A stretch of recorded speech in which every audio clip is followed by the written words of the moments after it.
திருப்பூர் மாமன்ற பட்ஜெட் கூட்டத்தொடரை தேமுதிக, திமுக உள்ளிட்ட எதிர்க்கட்சி உறுப்பினர்கள் புறக்கணிப்பு செய்தனர். திருப்பூர் மாநகராட்சி பட்ஜெட் கூட்டம் இன்று நடைபெற்றது. இதில் 300 கோடி ரூபாய் மதிப்பிலான பட்ஜெட்டை மேயர் விசாலாட்சி தாக்கல் செய்தார். பட்ஜெட் மீதான விவாதத்தை மதியத்திற்கு மேல் நடத்த வேண்டும் என தேமுதிக, திமுக கவுன்சிலர்கள் உள்ளிட்ட எதிர்க்கட்சி வலியுறுத்தினர்.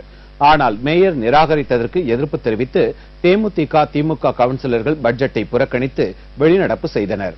இங்க மாநகராட்சியிலுமே உங்க அம்மா ஆட்சியிலுமே ஜனநாயகத்துக்கு எப்பவுமே பேசுறதுக்கு வாய்ப்பு கொடுக்க மாட்டீங்க அப்படின்னு சொன்னேன். உடனே அதிமுக உறுப்பினர் எல்லாம் இருந்துச்சு, அம்மா சொன்னது வாபஸ் வாங்கினாங்க. நான் என்ன சொன்னா, நீ தலைவரை சொன்னது, எங்க தலைவர் கேப்டன் சொன்னது நீங்க மேயர் வாபஸ் வாங்க, நான் வாபஸ் வாங்குறேன். ஜனநாயக கடமை ஆற்ற விட மாட்டேங்கிறான்னு சொல்லி அனைத்து உறுப்பினர்களும் எந்திரிச்சு கோஷம் போட்டாங்க.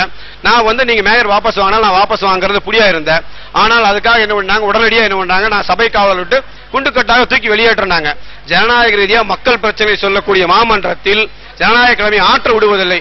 இந்த மாநகராட்சி இப்படி தொடர்ந்து நடைபெற்றுக் கொண்டிருப்பது மக்கள் மத்தியில் கடும் அதிருப்தி நிலவுகிறது. இதேபோல் ஈரோடு மாநகராட்சியில்